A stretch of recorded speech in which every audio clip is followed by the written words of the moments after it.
All right, ladies. Yay! Now let's get information. Oh, that's the one. Welcome back, or welcome. If this is your first time. I'm John. I'm Sierra. And this is And They Were Readers.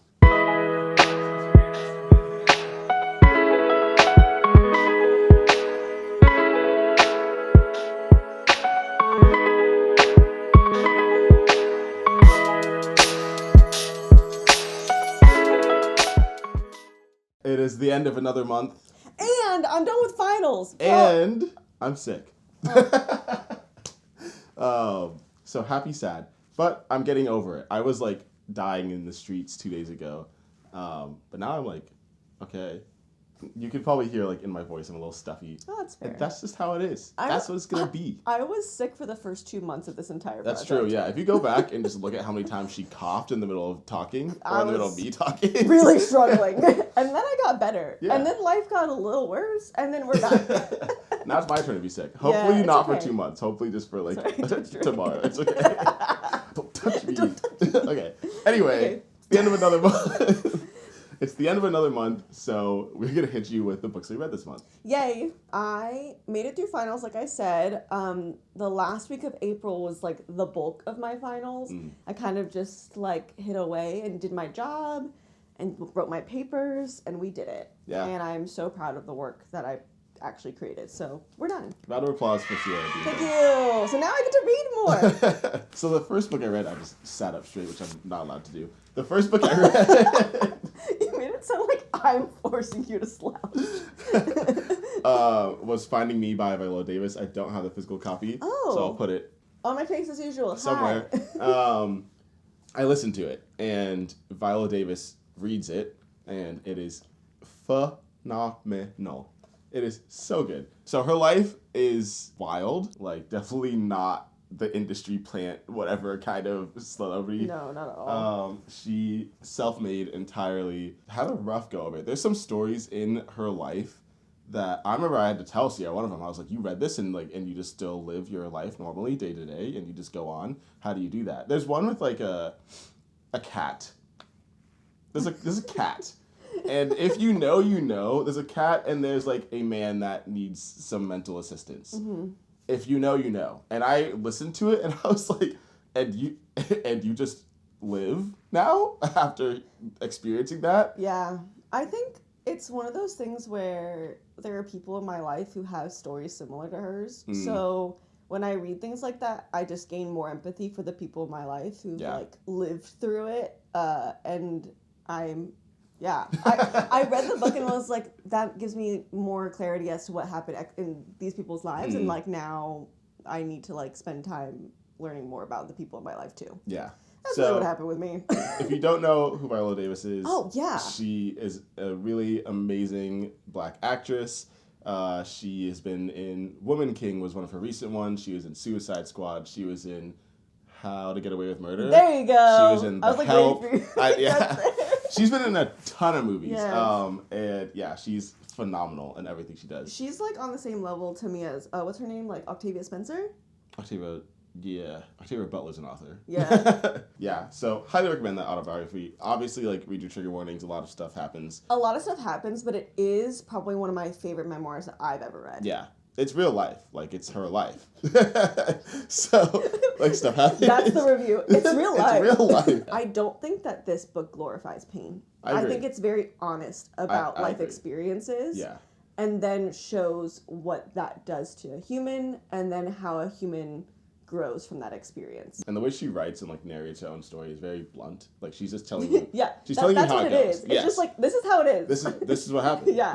Like why are you confused? It's not special. It's not even. She's not like making a spectacle of it. She's Right. telling you how it is, Yes. and like it's gonna feel shocking, and you'll be like, "What in the world?" And it's just like that's the facts. It's the facts on paper. And I really like that style. Yeah, And and she's also like hilarious. So, she's really funny.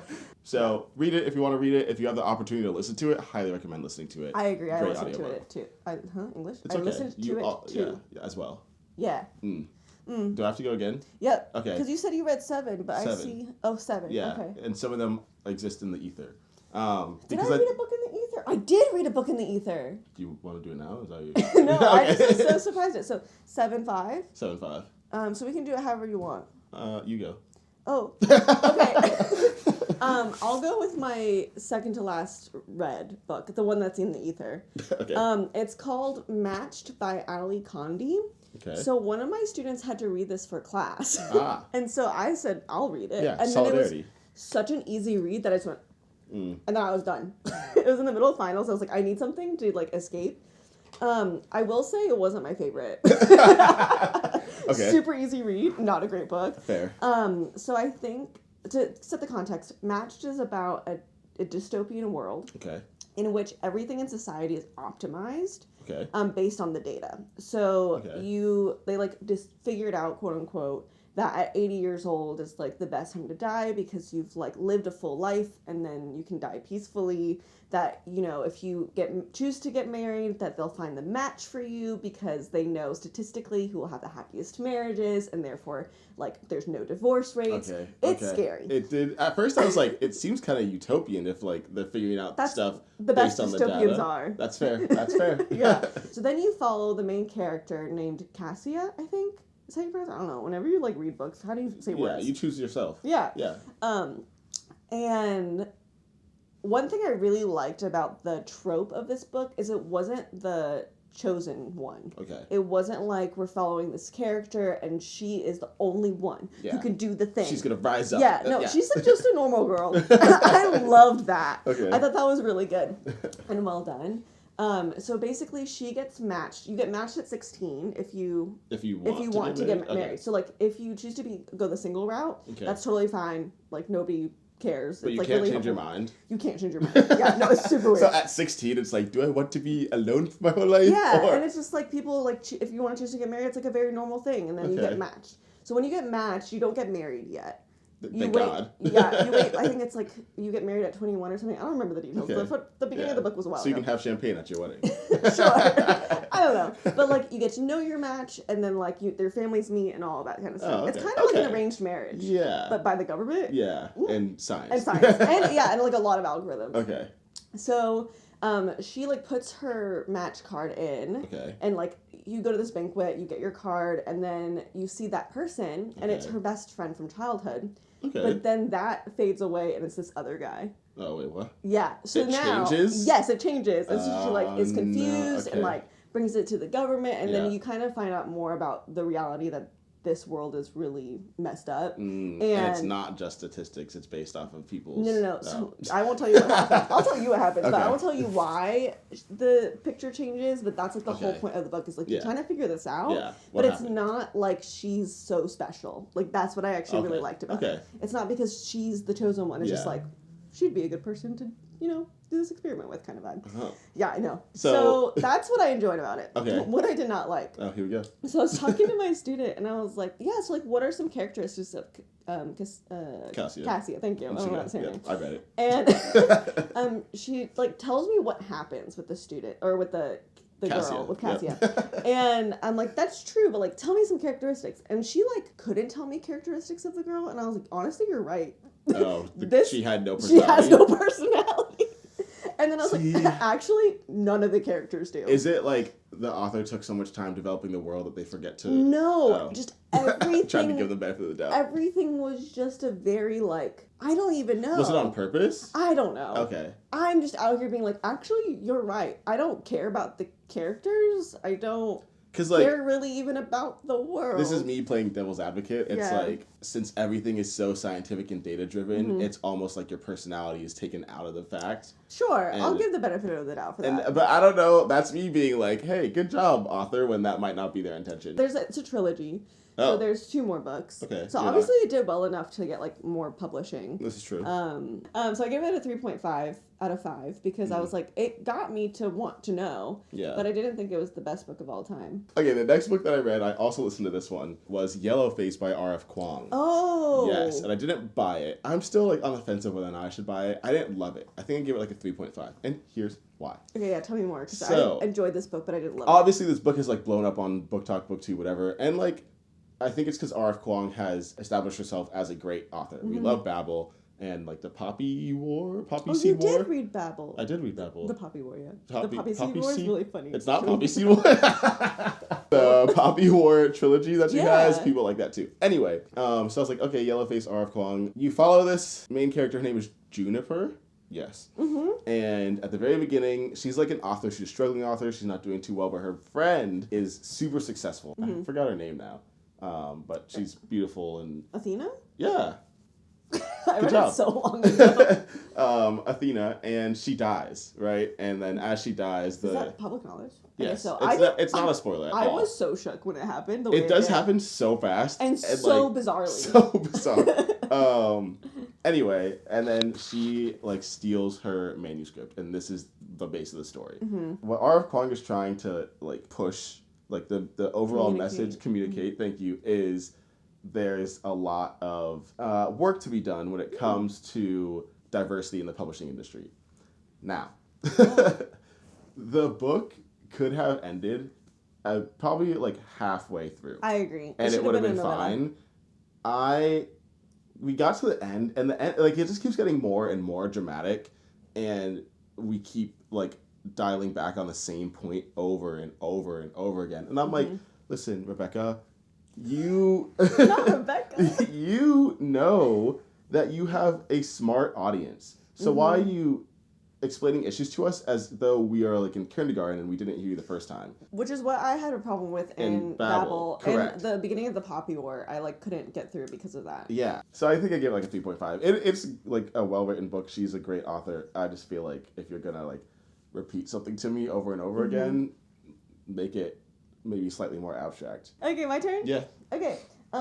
This is probably my favorite book of the month. Oh. The Housekeeper and the Professor by Yoko Ogawa. Mm.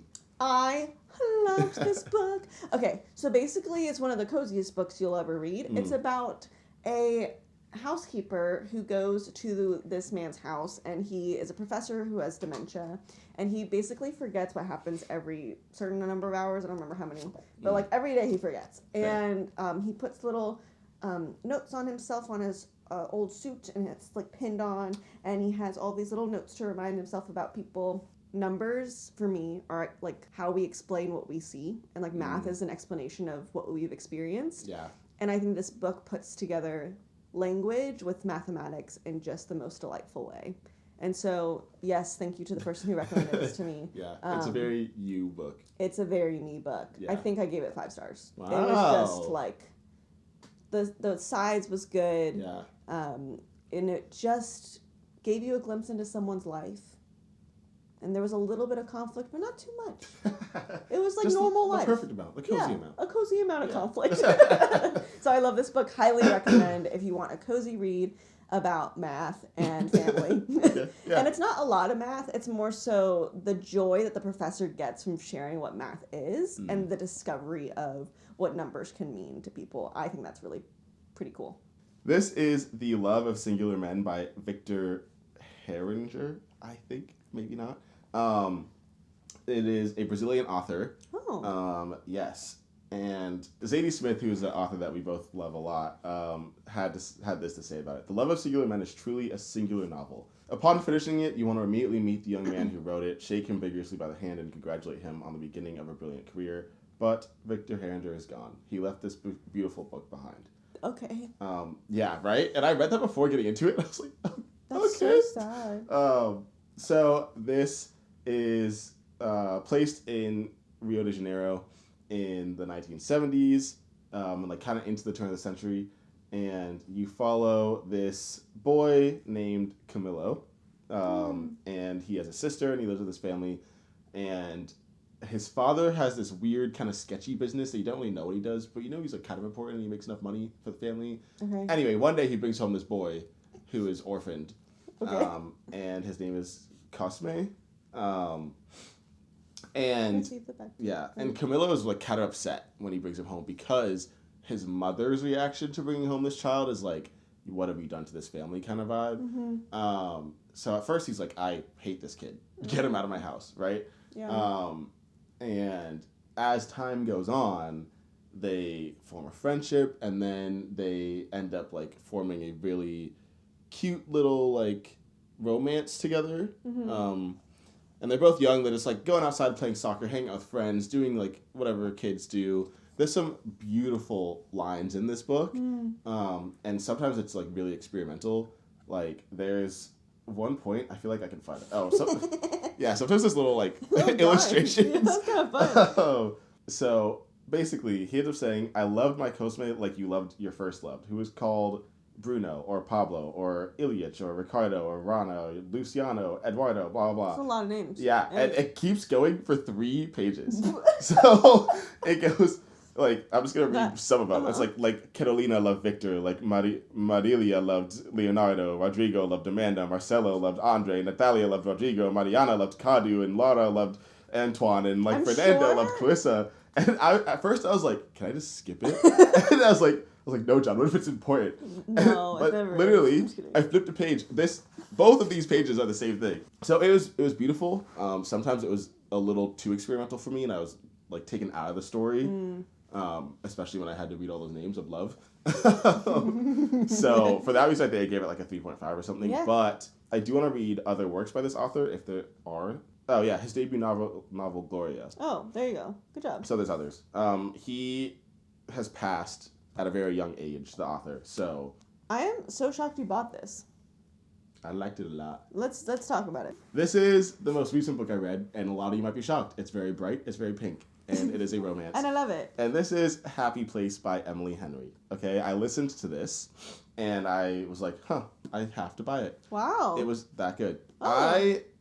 So obviously we did our little Colleen Hoover thing, and if you want to watch that video and see what we thought, go and click that over there. My experience with romance has been very limited, and Colleen Hoover makes up a significant chunk of that romance. That's concerning. Yes. So I read this, and I was like, oh. That's what this genre is about. I was like, romance! Guys, this is a romance! It's kind of fun. Anyway. Yeah. It was fun. It was funny. The problems were, like, real enough to be relatable, but not like over the top dramatic. Okay, cool. It had its corny moments, but it knew its corny moments. Okay. Right? Yeah. Self-aware. So we follow oh my goodness, what was her name? Harriet. Right. Harriet and Wynn, and their group of friends. So it's 3 girls that met each other in school, and then all of their significant others and their partners, right? They go to Maine, I think once a year, for the Lobster Festival. One of the friends has like a big cottage there. They all hang out. And it is Harriet's happy place. Aww. Right? Oh, all her friends are together. Oh my god. The whole time I was reading it, and I was like, Sierra. I haven't read it yet. I haven't actually read any Emily Henry. Yeah, this is my first Emily Henry for context. Oh. So anyway. Okay, we should explain our reaction though. What do you mean? Our friend group also has a happy place. Yes, very similar to and this. we call it, we say that, like, that place is perfect. Whenever they're like, it's perfect. It's perfect, yeah. Especially when we're all there together. And that hasn't happened in, what, like... 4 years? More than that. Is it? Yeah. But it'll happen this year. It's happening this year? Anyway, so Harriet is going to her happy place. And at the beginning of the book, you're like, she is single. Whatever has happened with Wynn is, like, in the past. And she's like, oh, I just get to go and, like, hang out with my girls and whatever. And then he's there. Yeah. Right? And it's like, what in the world? So they were, this is not a spoiler, they were engaged and they called off their engagement, but they didn't tell any of their friends. Mm-hmm. So they get there and they're like, oh. It's fake dating trope. It's so the fake dating trope, but, I mean, I can't really compare it to another fake dating trope because I haven't read one, but I think it was well done. That's fair. Basically, like, a lot happens. It deals with friend group dynamics, which you know I love. I'm a sucker for. Everybody is important. You can feel the tension, and the tension is like real. Like it wasn't. There was never a point when I was like, "This is dumb rom-com," like whatever. I enjoyed it. Okay, yes. I'm excited. So I think I gave it like a 4.25, maybe a 4.5, because as a romance and like one of my first positive experiences with a romance, I was like, good job. Yeah, I get it. I'll read more Emily Henry. Yeah. Yeah. I don't know if when. you have like good romances that you think based off of this, I'll like, let me know and I'll try to get to them. Okay, sounds good. All right, my next book is In Memoriam by Alice Wynn. I feel like I've been waiting for you to... It's gonna sound more offensive than I want it to sound. I feel like I've It's been me. waiting to know what you thought about Oh. this book for so long. That's fair. Okay, thank you. It was just the way you started. Guys, I know. I've been waiting so long. You're so slow. No, so this is In Memoriam by Alice Wynne. It's 1914, and World War I is churning through young men on both sides of the fight. The front feels far away to Henry Gaunt, Sidney Elwood, and the rest of their classmates, safely ensconced in their idyllic boarding school in the English countryside. They are whatever. Okay, so basically that's what's happening. They're like it's very like dark academia type vibes at the very beginning. Oh yeah, because they're in school. Because they're in school and they like love Greek literature, and it's really funny and cute. Did I miss like a part of that life that like is obsessed with Greek literature? I think so. And like Latin and like I think we could have been them, but we were in the academy. And I think that like the academy did not push that. That's true. Anyway. Basically, Henry and Sydney fall in love but never say it. Okay. And then one of them gets sent off to war. Got you. Basically, the whole book are fighting to get back to one another. Okay. But also are like dealing with the struggle of what it means to be gay in 1914. Yeah. And it was just so well done. It is one of the most beautiful love stories I have ever read. This was my romance for my March TBR. Very different. I'm sure the problems discussed in these books are very different from each other. They're very different. This was one of the clearest depictions I've ever actually had of World War One. Oh. So I think that World War One is skipped too easily in our history. Because World War II is like the big one. It's the big one. It's bad. World War II is bad. Let me be honest. Yes, yeah, of course. Yeah. But the flippancy of what has happened to be able to get to World War One, like the killing of an archduke. Ferdinand. Sorry. It sounded like it was your homie. I know. My guy Ferdinand. They got my guy in the streets. Yeah, they did. And then all of these people died because of it. One, it reminded me of how much war is really devastating and how constant it is all over the world, and it's inescapable. War is inescapable, it feels like. Yeah. But also, they wrote letters to one another, and just hearing how war was described and how the pain that was just associated with it, it was helpful for me to read, and also a really beautiful love story that I also kind of like relate to. Like neither of them could be honest about their feelings. And I was like, yes. That is me. That is so relatable. And just the miscommunication. I hate miscommunication tropes. But their miscommunication was from such a real place that I was like, that's obviously why there's it wasn't flippant in any way. I thought that every page was purposeful. And I don't know if I'll read a war book like this again or a romance like this. That's wild. Yeah, soon. So I understand why. I give it 4.75. Oh. So close. It might go to a 5-star. You're going to love it. I'm excited. Like, I'm actually really excited. There's not a lot of war scenes, but the ones that are there, I felt like I was in the trenches, Like, I was there. Yeah. Okay, so my next book is... I bought this for you at Barnes & Noble. Correct. In our surprise video. So this is Red Rising by Pierce Brown.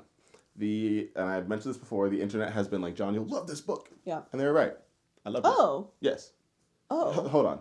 There's nuance. I am shooketh. Listen. Because we had similar... we talked about this book already, and we had similar sentiments, I thought. Correct. Okay. Let me get there. Sorry. Okay. So, as I was reading it, and when I first finished it, I loved it because it felt, like you said, very Hunger Games mixed with Dune. Yeah. And the Hunger Games of it, I was like, you know when you like watch a show or like a movie and you're like, nothing wrong can happen to this character? Like, no matter what happens, they'll be fine. Oh, yeah, because like, they have to make it to the next book. Yeah, like they have this like, what is it? It's like not plot armor. Oh, that's a fun word. Oh, is my that goodness. real? Is that a real Yeah, term? like it's a term, especially like in anime. Like, you know a character has plot armor, like, they'll just never die. Yeah. Anyway, Red Rising by Pierce Brown is set in this futuristic dystopia where humanity... I know, it's just his face. Humanity has, like, technologically evolved to where we can now colonize planets and moons and things like that. And Earth is kind of, like, forgotten. Like, we don't really care about Earth. They're kind of like on the bottom of the totem pole. This book takes place mostly, almost, I think entirely on Mars. Bless you, and bless you, and bless you. Thank you. And we follow our character. His name is Darrow, or Darrow, however you want to say it. Oh, I always said Darrow. Same. And their stratification is by color. Oh, sorry. Sorry. You go. Keep going. And just cut me off. The society is stratified by color. Okay, so you have like. You have to keep me cutting you out because of the way you're talking. I'm like a dejected child. I didn't mean to. It's like you took like my favorite toy away and for so long. Oh my goodness. I'm passionate about my books. Okay, read it. Talk it. Read the whole thing right now. Okay, so the society is stratified by color. Reds at the very bottom. They're like the manual laborers. They like work with their hands, work in like the nitty gritty, and like all the way at the top are the golds. The golds are like the gods of society. They like actually kind of revere them like they are gods. So our main character is a red. And he rises. I don't want to like explain how or That's like. true because I knew nothing going in, and that was the fun I think part. knowing nothing makes it more fun. Yeah. So it started off kind of slow for me. At the beginning, I was like, "What are we doing here?" Yeah. Like I get it. Like your Katniss, I get it. Okay. Like, you are the chosen one. You are the chosen one. And then when they like bring him up to be the chosen one, I was like, "Oh, this is like kind of intense. Like you're doing a lot." I expected this first book to kind of be like similar to the first book of Hunger Games or even the first book of Dune, where you see this character truly rise and they usually like have some huge fight and like it's like a world defining fight. Mm-hmm. This is like a whole training ground for his development, and I actually liked that more. I agree. Because it invested in the long term of the character, whereas like the first Dune book, I could read it and be like, cool, I got it. First Hunger Games book, kind of for the most part, you could be like, this is a standalone. If I read just the first one, cool. Yep. Some great fight scenes. There were some times when he should have died, and he didn't die. Oh. Really? Yeah. I'm sure you're right. And like obviously he's not supposed to die. He's the main character. Like we gotta follow him. But I was like, okay. So It'd be think fun if he didn't survive, though. I agree. And then plot twist. You follow like, someone else. It ends in this really big, like great fight scene. There's, Agreed. like I said, a lot of good fight scenes, a lot of good strategic thinking in this book, and the characters are really fun. A lot of them. Mm-hmm. So right when I finished it, I was like, wow, love. And then like as I thought back, I was like, eh. Now I bought the whole trilogy. Yeah, you did. Before even starting the first book. Which was unhinged behavior. Yeah, because I will read them. But as you can see, there's still a bookmark in here, right in the middle. I got stuck. The second book started, and I was like, we're doing the same. Like, it feels the same. Ooh, really? It feels like I see how it is different, but I'm like, he's still this ridiculously smart, outsmarting everybody else. He's still special. Like, I don't know. And I do understand, like, Pierce has taken it in a different route. Like, it's not a carbon copy of the first book. I get it. But the stakes don't feel high to me anymore. If that makes sense. Interesting. Do you think that's part of the point? Maybe. Okay. I just couldn't wait for 199 pages for the stakes to, like, get serious enough for me to get into it again. So I was like, I just need to take a break. I had to take a break. It sent me into a reading slump for the rest of April. That's tough. Yeah, the silence was loud. Yeah. That's not to say it's bad. Like it's fine, and I'm going to finish it. I bought them all. Right. I'm gonna read them, and I do want to know what happens. Like I want to know how it ends. I just had to take a break. I think it was just too much in the world for too long, and I was like, "There's other things on my shelf that are fun that I want to get to. Let me just pause." Yeah, that makes sense. Yeah. So the next book I read, or not even next, I'm not really going in a particular order. Yeah. I read this book this month because John read it. Oh, we're doing that now. Yeah. Yeah, I forgot. And that's not normal behavior for me, but it was a 5-star read for one of my best friends. And then you picked it up. No. I know. Oh.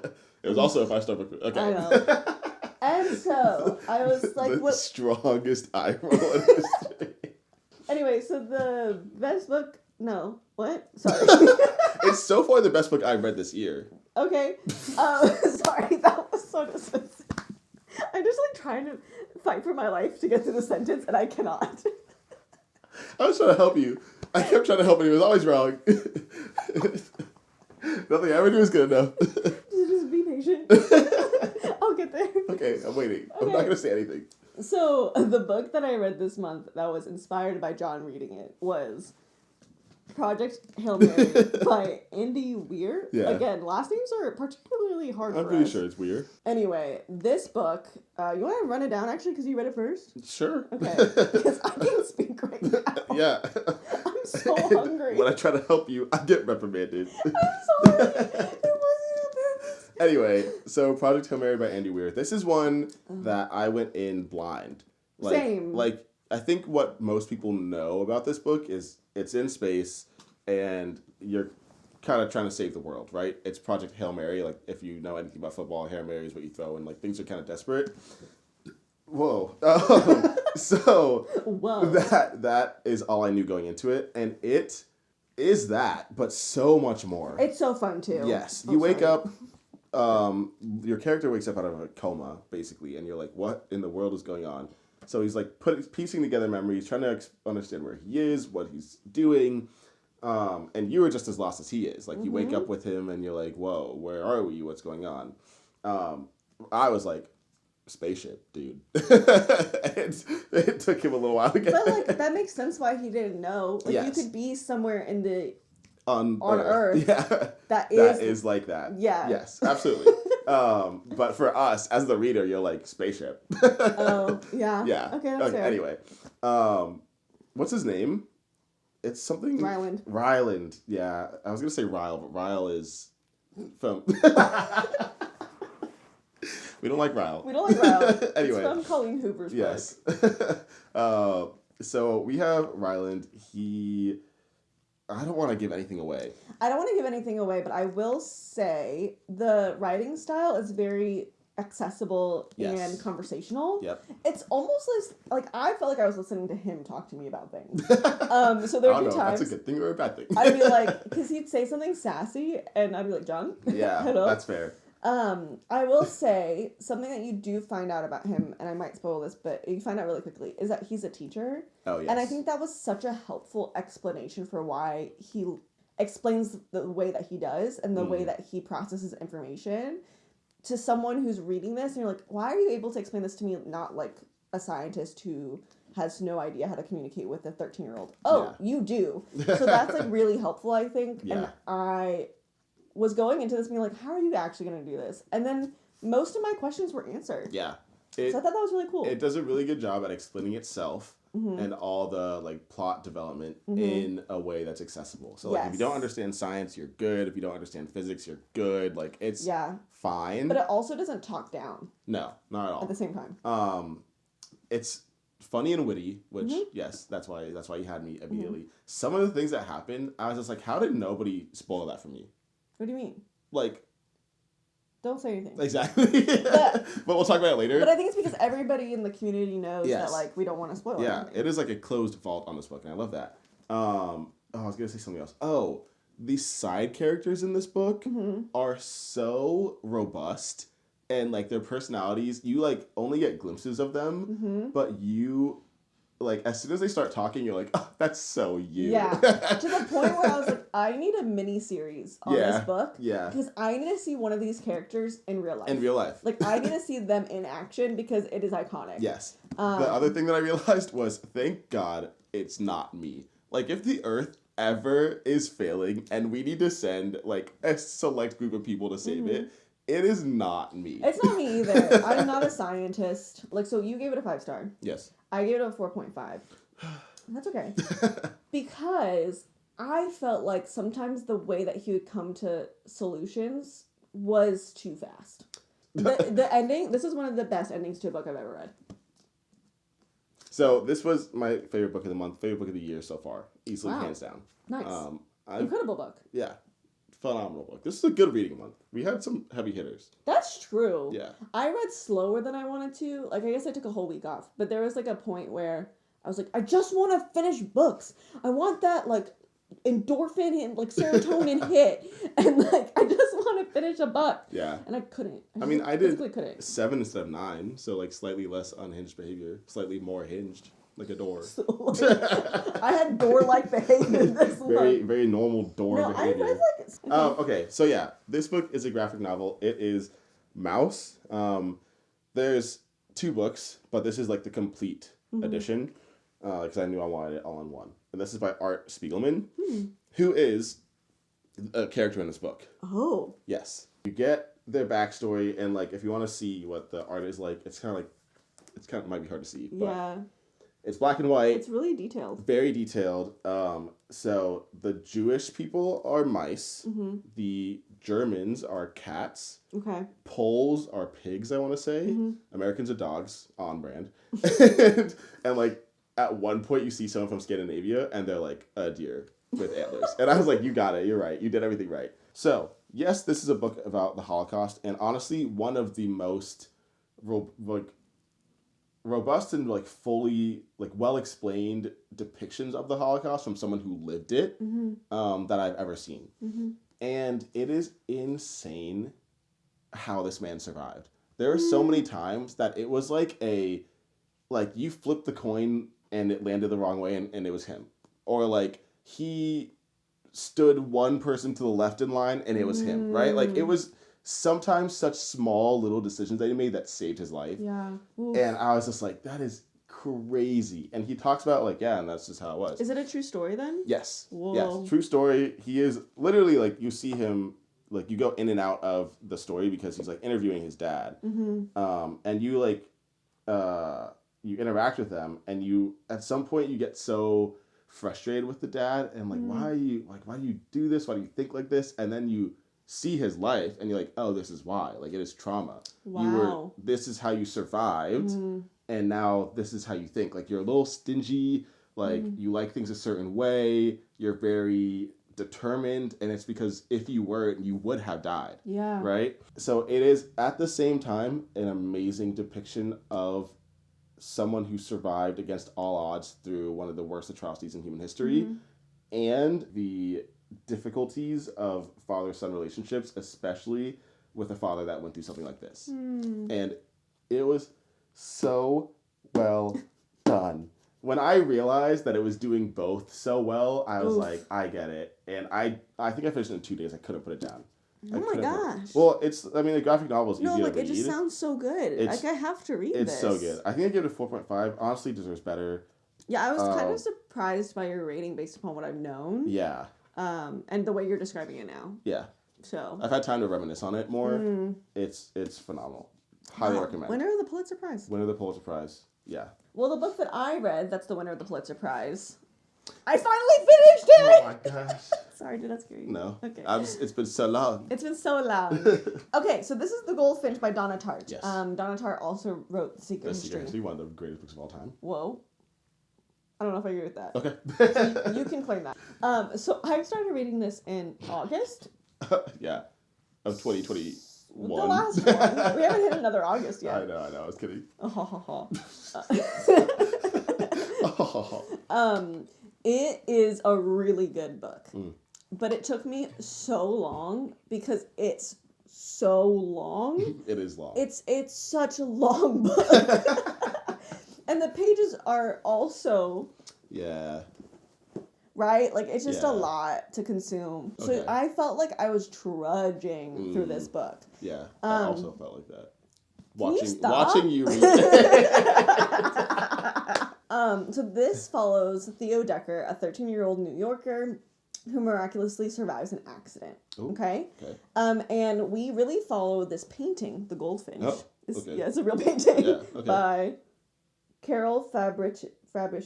Last names names. are so hard. Put that on a t-shirt.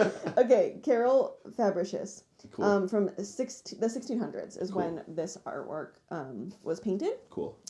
And so you follow this painting as well as this boy's life. Okay. You get into the mind of the main character and really just understand them as a whole human. I would say it's a little too long for me, personally speaking. I think that the words were, like, beautiful. Yeah. Beautiful sentences. So part of it was, like, the prose was long and, like, the syntax utilizes long sentences to like push you forward and to like really deeply express the moment that you're in. But like, I don't need to know the way that the pavement glistened while you're in Amsterdam. Like, I'm good. I'm personally good. By page 700, I want. Can we just be done? Get me out of here. Get me out of here. So I made it to like page 500 and wanted to DNF it, but I was like, I'm so close. Yeah. That's so But also, I have 270 more pages, which is another book I could read. Yeah. But I did it, and I finished it today, and I'm really proud of myself. So the best way I can describe this book is by comparing it to Iron Claw, which is a movie that came out in 2023? 4?